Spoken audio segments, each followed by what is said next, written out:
Assalamualaikum warahmatullahi wabarakatuh. Hai kawan pajak, berjumpa lagi dengan kami di podcast KPP Pratama Jakarta Kembangan, Ospek 086, obrolan santai perpajakan. Baik kawan pajak, pada episode kali ini Ospek 086 sudah di episode yang keempat. Bersama saya Hizbullah Aridha dan ditemani dengan teman saya fungsional penyuluh KPP Pratama Jakarta Kembangan, yaitu Mas Andri Noval. Gimana Mas? Mas Andri Noval sehat? Alhamdulillah sehat Bang Ridho. Bagaimana kabar Bang Ridho? Alhamdulillah sehat Mas Noval. Baik, Mas Noval, pada sesi podcast kali ini kita akan membahas pengaturan kembali PP 23 tahun 2018 yang telah digantikan dengan PP 55 tahun 2022. Nah, bagaimana nih Mas dengan PP 23 tahun 2018, apakah masih berlaku? Terima kasih Bang Ridho atas kesempatan yang diberikan pada ospek kali ini untuk saya menjadi narasumber. Pemerintah menerbitkan peraturan perpajakan untuk mendukung implementasi Undang-Undang Harmonisasi Peraturan Perpajakan. Salah satunya adalah penerbitan PP 55 tahun 2022 tentang penyesuaian peraturan di bidang PPh. Salah satu ketentuan yang diperbarui adalah peraturan pemerintah mengenai penerapan PPh final 0,5% bagi wajib pajak dengan daerah bruto tertentu atau biasa kita sebut wajib pajak UMKM. Jadi PP ini berlaku sejak tanggal digunakan, yaitu tanggal 20 Desember 2022. Dengan berlakunya PP ini, maka PP sebelumnya yang mengatur mengenai UMKM, yaitu PP 23 tahun 2018 sudah tidak berlaku atau statusnya sudah dicabut, Bang Indo. Oke, baik, sudah dijelaskan oleh Mas Andri Noval kawan pajak bahwasanya PP 23 tahun 2018 sudah tidak berlaku. Nah, selanjutnya pasti muncul pertanyaan dari kawan pajak, bisa dijelaskan nggak nih perbedaan antara PP 23 tahun 2018 dengan PP 55 tahun 2022? Untuk perbedaannya tidak terlalu banyak yang berubah antara PP 55 dan PP 23. Jadi di ketentuan PP 23 tahun 2019 terkait dengan tarif dan persyaratan objektif itu masih relatif sama dengan PP 55 tahun 2022. Tapi di sini terdapat tambahan pengaturan di PP 55, yaitu terkait batasan omset kumulatif tidak kena pajak selama 1 tahun, yaitu sebesar 500 juta bagi wajib pajak orang pribadi. Perbedaannya hanya di situ saja, Bang Yudo. Baik, terima kasih Mas Andri Noval. Jadi kawan pajak dijelaskan lagi nih bahasanya perbedaannya adalah adanya pengaturan ulang PPh 0,5% dengan diberikannya fasilitas tidak dikenai pajak untuk UMKM yang omsetnya sampai dengan 500 juta dalam 1 tahun. Nah, ini hanya berlaku untuk orang pribadi ya, tidak berlaku untuk badan usaha. Baik, kita lanjutkan ke pertanyaan berikutnya. Baik, Mas Noval, apakah dengan terbitnya PP 55 tahun 2022 ini merubah jangka waktu pengenaan PPh final sebagaimana yang diatur di PP 23 tahun 2018, Mas Noval?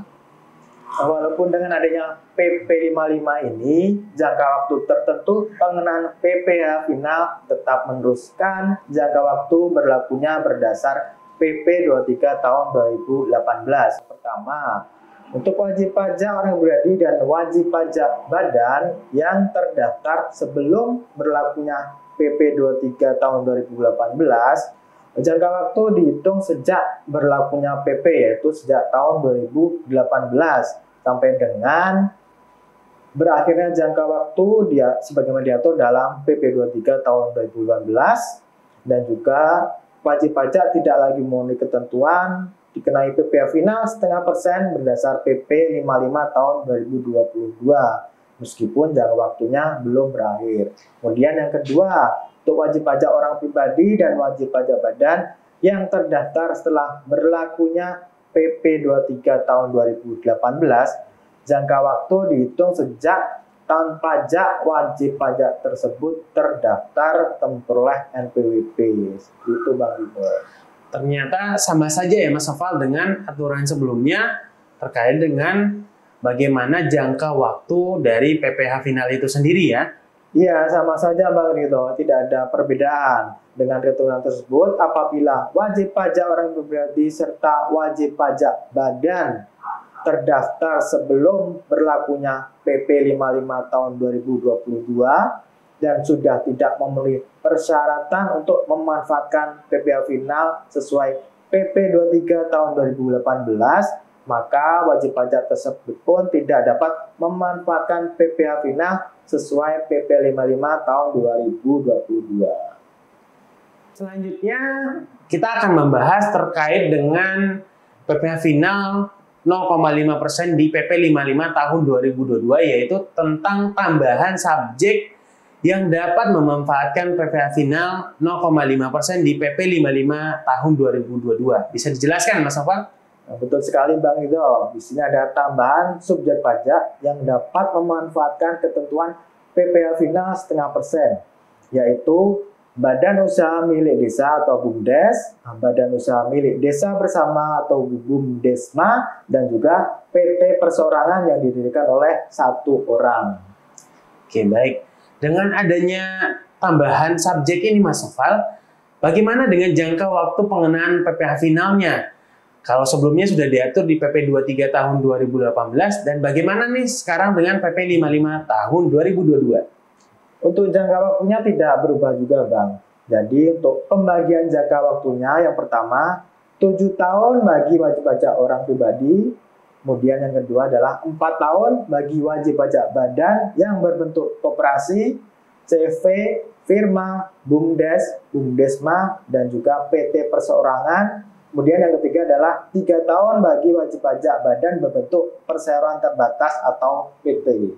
Baik, bisa kita rangkum ya Mas Noval ya, untuk orang pribadi itu tetap 7 tahun ya, untuk CV, firma, koperasi, BUMDes, BUMDesma termasuk PT Perseorangan itu menjadi 4 tahun ya. 4 tahun, dan yang terakhir untuk perusahaan terbatas atau perseroan terbatas itu tetap 3 tahun.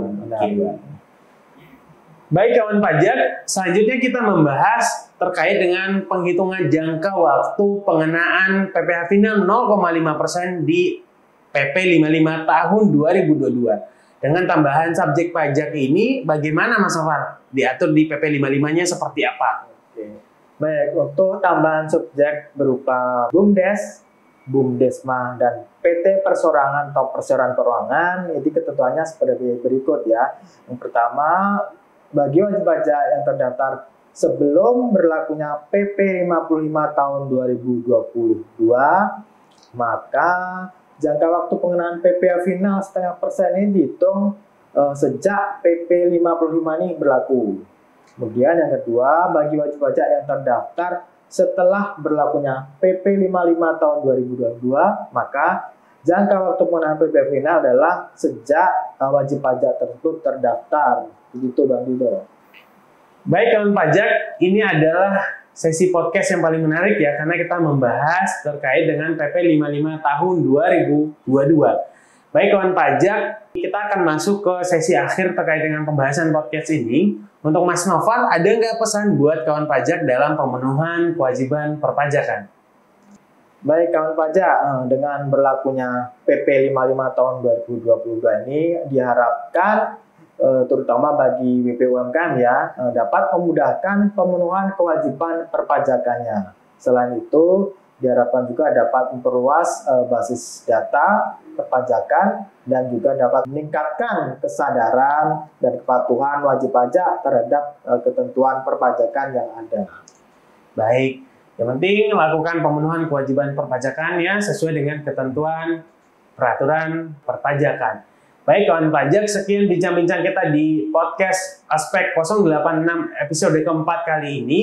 Nanti kita akan lanjutkan di episode yang lain dengan pembahasan yang lain lagi ya Mas Noval ya. Tentu Bang Ridho. Baik, untuk itu kita tutup Aspek 086 obrolan santai perpajakan.